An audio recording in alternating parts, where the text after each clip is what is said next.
अस्सलाम वालेकुम। Welcome to my channel Hiba voice corner. तमाम वीडियो अपडेट्स के लिए हमारे चैनल को लाजमी सब्सक्राइब करें और बेल आइकन क्लिक करना ना भूलें ताकि आपको मिलती रहे हमारे आने वाले वीडियोस की सारी अपडेट। तो आइए सुनते हैं आज किसी की ज़िंदगी पर गुजरी एक खौफनाक और सच्ची कहानी। आखिरी किस्त पार्ट 7। फजर की आज़ान फिज़ा में बुलंद हुई तो होलनाक चीखें हवा में खामोशी को छोड़कर वापस चुप हो गईं। सारे मंजर खुद ब खुद बदलने लगे। अब माहौल में पुरस्रारियत की जगह अल्लाहु अकबर ने ले ली थी। मैंने और मेरे घर के हर फर्द ने अजान को गौर से सुना। अजान के इख्तिताम के बाद हम सभी भागे भागे कमरे से बाहर बरामदे में आए। तेज कदमों से चलते हुए सभी इमाम साहब के अमल वाले कमरे के बाहर एक गिरद की सूरत में खड़े हो गए। दरवाज़ा खुला। इमाम साहब पसीने से शराबोर बाहर आए। एक लंबी सांस भरी और चेहरे पे शिकन लिए वो रब के बुलावे पे नमाज अदा करने जाने लगे थे कि मैंने उनसे अपने कदम आगे बढ़ाए तो इमाम साहब ने वज़ू बनाने के लिए आंगन में आकर एक जानिब बैठ गए। हाथों में लोटा लिया, पानी से वज़ू बनाना शुरू करने लगे। अभी वो वज़ू बनाना शुरू किए थे, साथ ही साथ दुआ भी पढ़ने लगे तो मैंने आगे कुछ कहने की ज़रूरत नहीं समझी। इमाम साहब वज़ू से फारिग हुए और आंगन से सटे बरामदे में ही किबला की जानिब रुख करके नमाज के लिए खड़े हो गए। कुछ वक्त हम सब ने गौर से इमाम साहब को देखा। हम सब एक जगह इकट्ठे उनके अल्फाज के मुंतज़िर बैठे थे। नमाज से फारिग होकर इमाम साहब हम सब पर गौर फरमाए और हमें चंद जुमलों में समझाने लगे। इकबाल साहब, क्या आप अल्लाह की बनाई हर मखलूक पर यकीन रखते हैं? मैंने कुछ सोचकर जवाब दिया, बेशक इमाम साहब, पर इन सब बातों से इस घर में क्या मसला है? तो आप ये भी जानते होंगे कि इंसान के बुनियाद से बहुत साल पहले आतिशज़ादों को अल्लाह ने ज़मीन पे पैदा फरमाया था।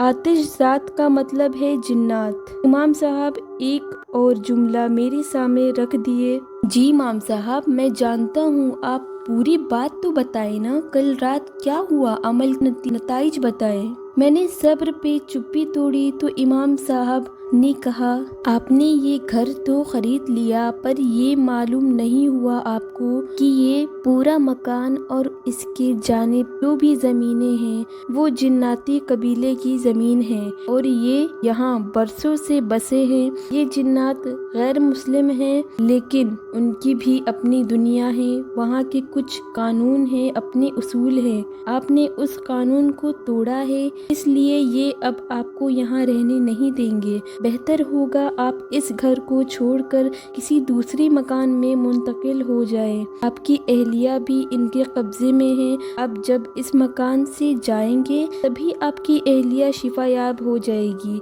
आपके पास सिर्फ आज की रात का मोहलत है। पर इमाम साहब, इतनी जल्दी कैसे? मैंने परेशान हाल में सवाल कर दिया। इमाम साहब ने आगे कहा, मैं समझ सकता हूँ, पर आपके पास बस आज रात की मोहलत है। तब तक ये जिन्नात आप सभी को कोई नुकसान नहीं पहुँचाएंगे। इतना कहकर इमाम साहब उठ खड़े हुए, हम सभी से इजाज़त ली और मस्जिद की जानिब चले गए। मेरा जहन कुछ भी समझने से कासिर हो गया था। अब आगे क्या करना है? मैंने अपनी जहन की मतवज्जो एक जगह की। सभी को अपने सामान समेटने और दूसरे घर के लिए निकलने की तैयारी करने को कहकर खुद दफ्तर की जानिब तैयार होकर निकल गया। यहाँ आया तो परेशान बैठा अपने दफ्तर की दीवारों को देख रहा था कि दीवार के सामने मुझे सियाह शक्ल वाले सुर्ख अंगारों जैसी आंखों से मेरी तरफ घूरता शख्स दिखा और मैं घबरा कर एक कोने में छिप गया। आगे क्या हुआ आप जानते हैं डॉक्टर साहब। डॉक्टर साहब ने कुछ सोचा और फिर डॉक्टर इकबाल को साथ लिए उनके घर की जानिब निकल गए। थोड़ी दूर का रास्ता तय करके डॉक्टर इकबाल के घर के बाहर डॉक्टर साहब ने अपनी गाड़ी रोक दी। घर के अंदर दाखिल हुए तो घर का हर फर्द आंगन में सहमा बैठा था। डॉक्टर साहब ने सभी को सामान लेकर गाड़ी में जाकर बैठने को कहा और डॉक्टर इकबाल को समझाया कि वो सब अभी उनके मकान में चले, बाद में देखेंगे क्या करना है। डॉक्टर इकबाल ने मंजर को देखते हुए हामी भर दी और डॉक्टर साहब से चंद मिनटों की इजाज़त लेकर अपनी अहलिया को, जो कमरे में लेटी हुई थी, उसको लाने का कहकर कमरे की जानिब बढ़ गए। कमरे में दाखिल हुए तो सामने अपनी अहलिया को बिस्तर से मदद के सहारे उठाकर आंगन से होते हुए गाड़ी में ले जाकर बैठा दिया। घर का हर फर्द अपने ज़रूरती चीज़ों को लेकर घर से बाहर चला गया। बाकी सामान घर में ही छोड़ना पड़ा। डॉक्टर इकबाल और डॉक्टर साहब अब घर के दरवाजे से बाहर आकर अंदर की जानिब देखे तो बहुत सारे सियाह शक्ल वाले ह्योले खड़े उन्हें जाता देख रहे थे। उन्होंने गाड़ी में अपनी जगह ली तो घर का दरवाज़ा जो खुला था अब वो धप की आवाज़ से बंद हो गया। डॉक्टर साहब गाड़ी को पक्की सड़कों से गुजारते हुए कुछ दूर तक कच्ची सड़कों के ऊपर उतार दिए। फिर गली से होकर वो एक मकान के सामने लाकर गाड़ी को रोक दिया। सभी अफराद गाड़ी से उतर गए, सामान लिया और डॉक्टर साहब के इशारे पे अब सब घर में दाखिल हो गए। मकान अच्छा बड़ा था जिस वजह से हर अफराद अपनी जगह मुंतकिल हो गया। दरवाजे पे दस्तक हुई तो डॉक्टर साहब ने पीछे पलट कर देखा। वहाँ फैज़ मियाँ को दरवाजे पे खड़े देखकर डॉक्टर साहब पास गए तो फैज़ मियाँ ने सवाल किया, डॉक्टर साहब आप सुबह में जल्दी चले गए थे तो मैंने पूछना, डॉक्टर साहब आप सुबह में जल्दी चले गए तो मैं पूछ नहीं सका, पर आपने इस मकान के फरोख्त की कीमत सैयद साहब को नहीं बताई है ना? डॉक्टर साहब ने फरोख्त के इरादे को खारिज करते हुए उन्हें हर मसले से आगाह कर दिया तो फैज़ मियाँ सैयद साहब के लिए दूसरे घर को ढूंढने का कहकर रुखसत हो गए। डॉक्टर साहब ने डॉक्टर इकबाल से बात करने के दौरान दरवाजे के सामने से आते हुए एक डाक बाबू को देखते हुए कहा, ये यहाँ कैसे? डाक बाबू पास आए तो एक सफ़ेद रंग के लिफाफे में एक चिट्ठी थमाई और एक कागज़ पे दस्तखत लिए वो वापस रुखसत हो गए।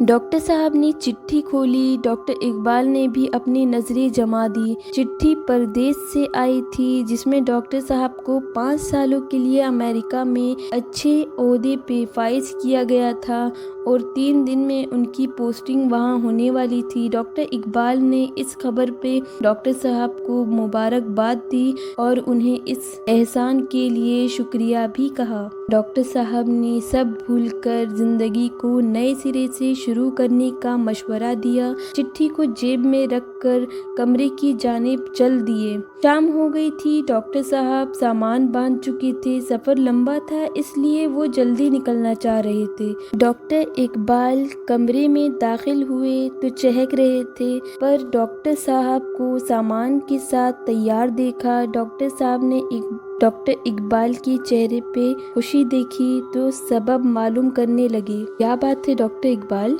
बहुत खुश नज़र आ रहे हैं, हमें भी शामिल कीजिए अपनी खुशी में।